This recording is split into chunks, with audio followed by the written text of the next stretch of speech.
Dalam media pembelajaran saat ini, saya menggunakan media pembelajaran interaktif berbasis PowerPoint. Dan saya memilih judul Komunikasi Terapeutik.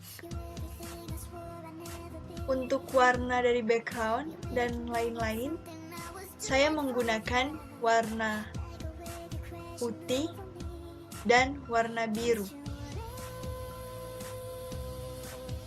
Dari jenis media pembelajaran saat ini, saya memilih menggunakan laptop untuk membuat atau menerapkan media pembelajaran yang saat ini saya pilih. Dan untuk softwarenya sendiri, kemungkinan dari judul sudah bisa dilihat bahwa saya menggunakan jenis software yaitu berbasis PowerPoint. Di sini terdapat Shapes, media pembelajaran interaktif berbasis PowerPoint yang berwarna biru. Di sini terdapat gambar seorang perawat, dan untuk background-nya, dan di sebelah kanan sini terdapat seorang perawat yang sedang memegang stetoskop. Di sini terdapat judul dari materi, dan di sini ada Shapes mulai. Jika kita klik, akan langsung ke menu utama atau slide yang selanjutnya. Di sini terdapat seorang perawat, dan di sini terdapat menu-menu yang bisa kita klik. Yang pertama, menu SKKD.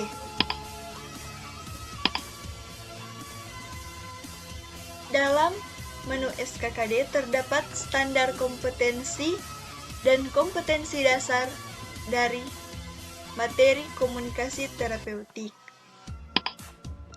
Di sini ada sebuah gambar. Jika kita klik, akan langsung pergi ke menu utama.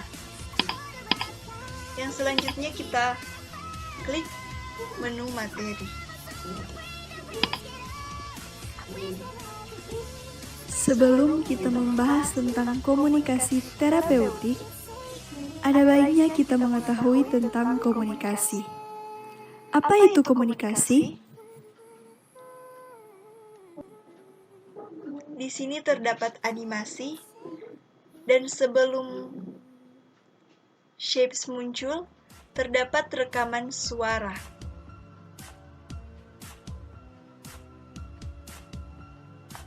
Kemudian di sini ada anak panah untuk pergi ke slide selanjutnya. Ini adalah pengertian dari komunikasi dan tujuan dari komunikasi.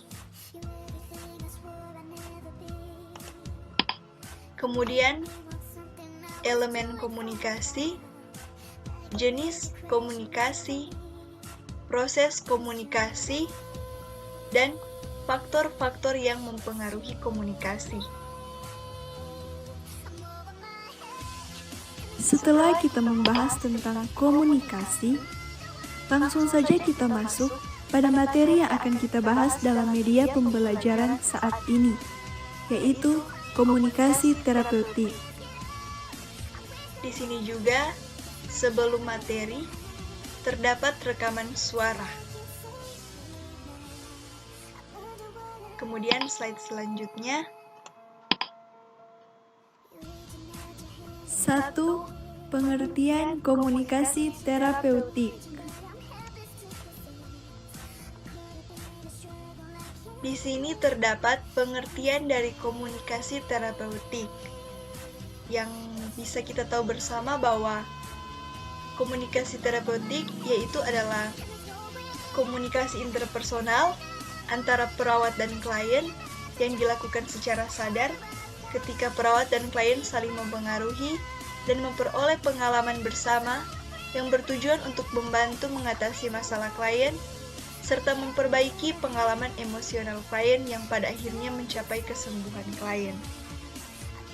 Jika bisa diringkas saja, komunikasi terapeutik ini adalah komunikasi yang dilakukan oleh perawat dan klien.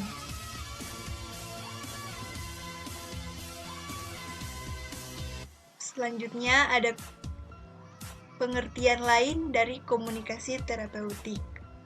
Kita lanjut ke slide selanjutnya. 2. Tujuan dari komunikasi terapeutik. Kedua ini adalah tujuan dari komunikasi terapeutik. Di sini adalah tujuan dari yang menurut Stuart dan Sunden. Kemudian ini ada tujuan lain dari komunikasi terapeutik. 3. Fungsi komunikasi terapeutik.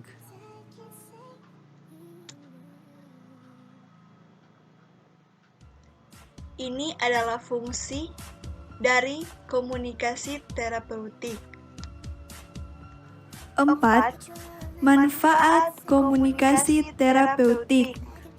Kemudian ada juga manfaatnya.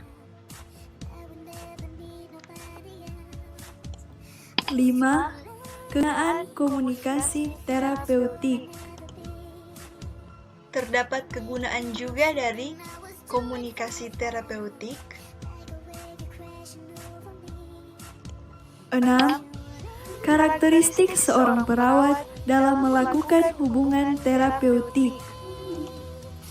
Ini adalah karakteristik dari seorang perawat untuk melakukan komunikasi terapeutik. 7. Persyaratan dasar untuk komunikasi terapeutik efektif. Ini juga ada 2 persyaratan dasar menurut Stuart dan Sunden untuk komunikasi terapeutik efektif.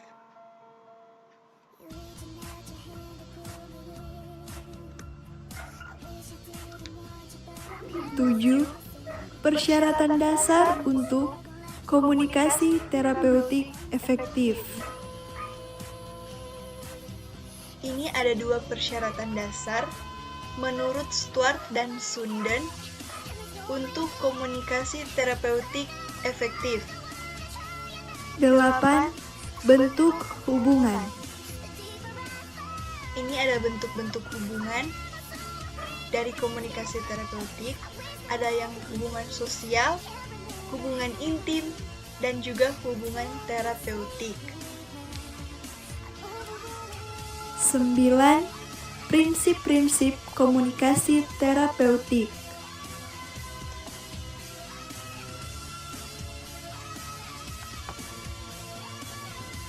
Di sini terdapat beberapa prinsip dari komunikasi terapeutik. 10. Teknik komunikasi terapeutik. Kemudian ada juga tekniknya.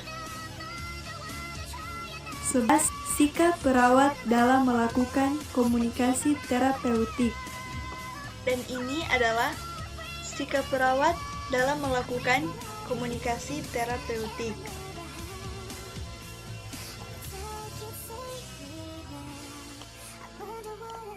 12. Tahapan atau fase hubungan dan komunikasi terapeutik perawat dan pasien. Dan ini adalah fase-fase penerapan untuk komunikasi terapeutik.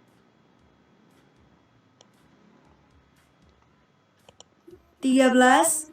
Tindakan yang harus diambil perawat dan pasien. Ini adalah beberapa jenis tindakan yang harus diambil oleh perawat dan pasien.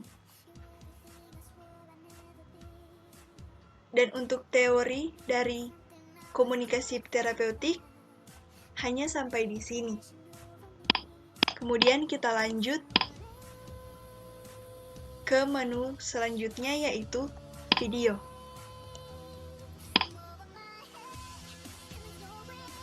Dan setelah kita membahas tentang teori-teori mengenai komunikasi terapeutik, saat ini saya akan menunjukkan bagaimana perawat melakukan komunikasi terapeutik terhadap pasien dengan menerapkan fase prainteraksi, interaksi, kerja, dan terminasi.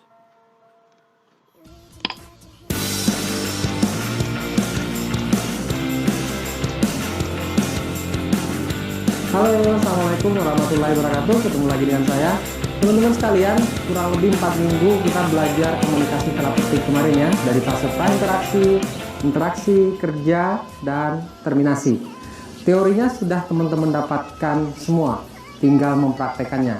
Nah, hari ini saya coba share lagi kepada teman-teman berdasarkan rilis dari teman bagaimana mengaplikasikan komunikasi terapeutik pada pasien-pasien kita langsung dipraktekkan oleh teman saya. Oke, jangan kemana-mana, mari kita lihat teman saya ya. Selamat pagi. Iya ya, masih ingat nggak kira-kira dengan saya? Oke, terima kasih. Sebelumnya boleh saya lihat gelang nama dan tanggal lahirnya? Saya Febri, tanggal lahirnya tanggal 2 tanggal 24 bulan 2. Oke, sudah sesuai ya Mbak ya. Oke Mbak Febri, sesuai dengan janji saya tadi, pada kesempatan kali ini saya akan mencoba menjelaskan tentang tata tertib aturan selama berada di ruangan perawatan ya. Untuk waktunya tidak lama, kurang lebih selama 2-3 menit ke depan. Apakah Mbak Febri bersedia? Boleh ya. Oke, untuk tata tertib ruangan, kita yang pertama yang harus diperhatikan adalah untuk jam besuk. Jam besuk itu dimulai dari jam 12 dan jam 1 siang, itu yang pertama. Kemudian selanjutnya buka lagi di jam 5 hingga jam 9 malam, itu yang kedua. Di luar dari jam besuk, Mbak Febri boleh di ruangan. Sangat tidak diperkenankan usia di bawah 12 tahun ke dalam ruangan juga ya Mbak ya. Kemudian nanti barang-barang yang dibawa, nanti kalau sudah dibawa bisa disimpan rapi ke dalam seperti lemari yang sudah kita sediakan ya. Kemudian di dalam loker sini juga bisa disimpan ya. Jadi semuanya bisa. Untuk barang-barang itu sendiri, kami harap tidak membawa ke dalam ruangan barang-barang yang bersifat menimbulkan kayak setrika, magicom, kemudian pemanas air, dan lain sebagainya. Kemudian tidak membawa barang yang berharga, terutama barang-barang yang bersifat tajam ke dalam ruangan, ya Mbak ya.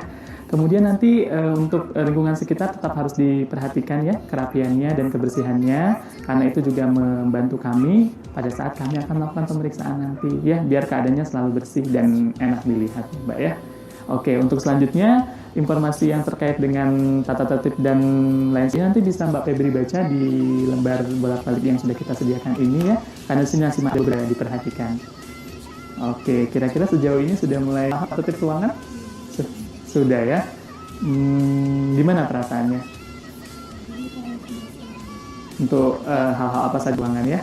Oke, kalau begitu nanti Nesdian akan melakukan pemeriksaan terhadap Mbak Febri ya. Mungkin kira-kira sekitar pukul 11 siang nanti.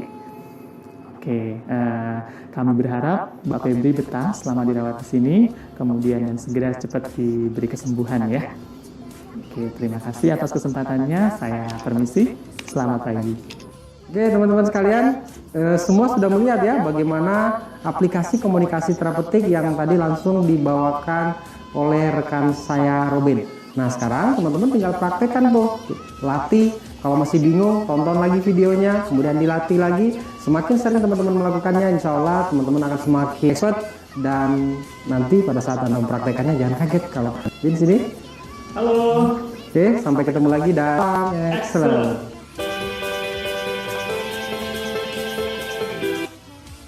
Penerapan komunikasi terapeutik yang dilakukan. Kemudian, menu selanjutnya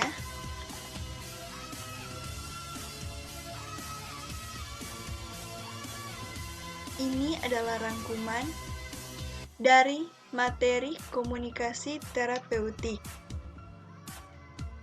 Kita kembali ke menu utama, dan yang terakhir adalah evaluasi. Dalam evaluasi, terdapat beberapa soal pilihan ganda yang jika kita menekan satu pilihan ganda akan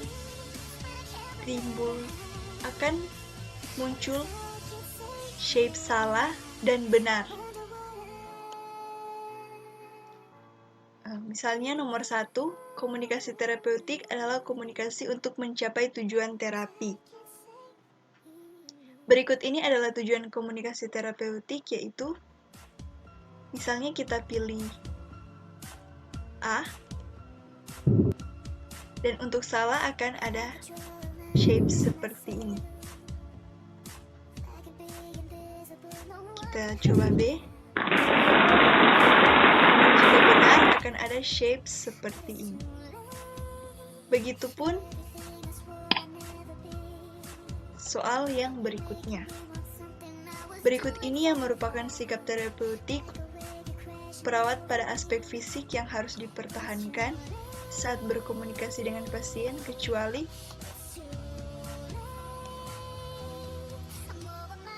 jawabannya benar, sudah ada shape seperti ini. 3. Jika jawaban salah tetap akan ada shape seperti ini.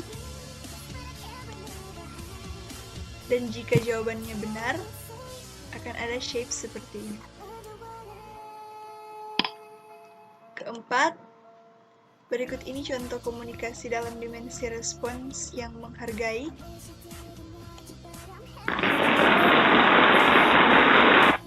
Jawabannya sudah benar. Dan yang terakhir,